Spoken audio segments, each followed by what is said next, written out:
Has social media made a positive impact or a negative impact on society? In recent years, social media has hit society worldwide.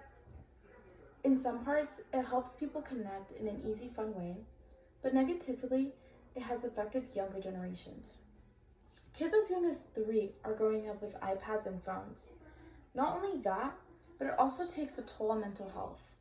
More specifically, for young girls who compare their bodies to social media influencers.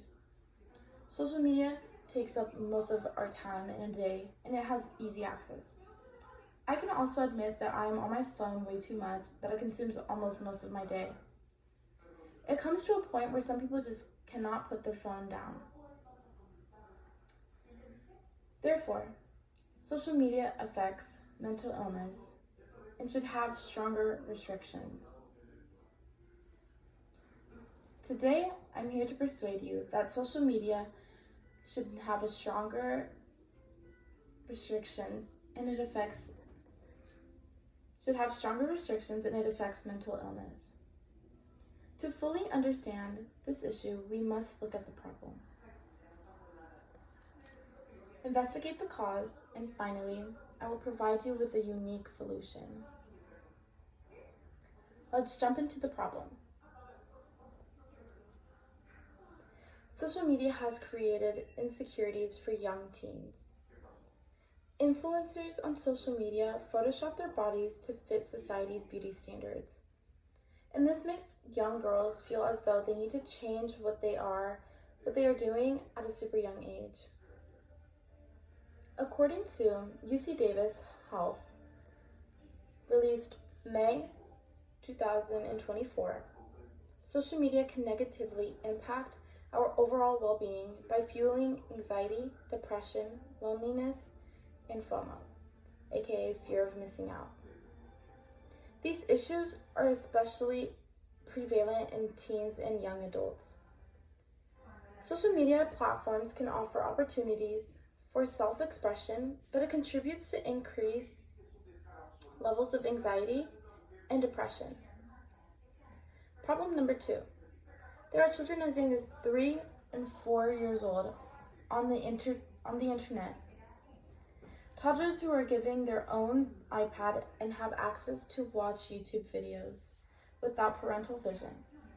According to Lynn University, released March 2024, there are some additional cons to the use of technology in early childhood education. Children face the possibility of exposure to harmful content. Overuse of technology can have a negative impact on mental and emotional health. When toddlers are given free rein over devices like iPads, they may encounter content that is not suitable for their age. Now that we have looked at the problem, let's explore the cause. Cause number 1. Mental illness plays a big factor on social media. Having existing mental illness and being on social media feeding into insecurities only make it harder, and it algorithmizes to the type of content being viewed. According to Yale Medicine, released June 2024, some researchers think that exposure to social media can overstimulate the brain's reward center. And when the stimulation becomes excessive, it can trigger pathways comparable to addiction.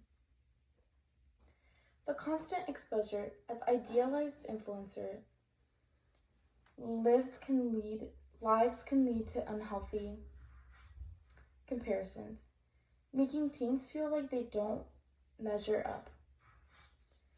Not having restrictions. Cause number 2 is not having limited restrictions. Some parents do not supervise what their children watch or search on YouTube.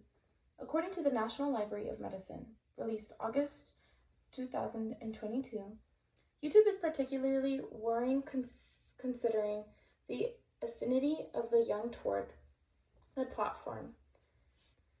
Affinity of the young toward the platform. Unhealthy food advertisements predominate in YouTube content aimed towards children.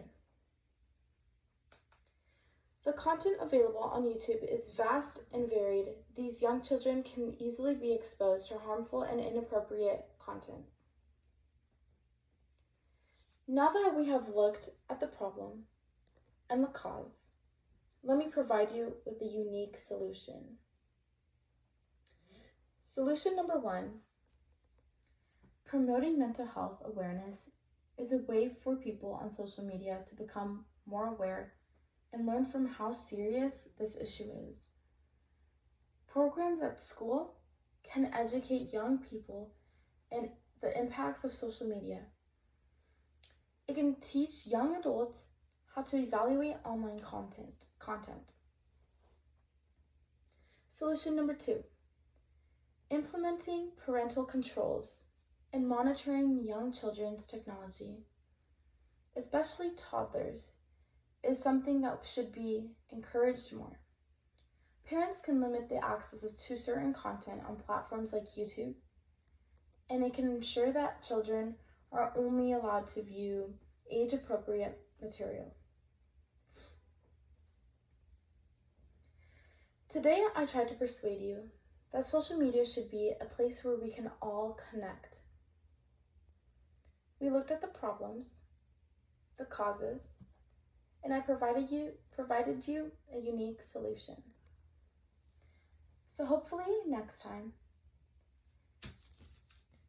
we can take action by advocating for better digital safety measures for young kids, promoting mental health resources for teens.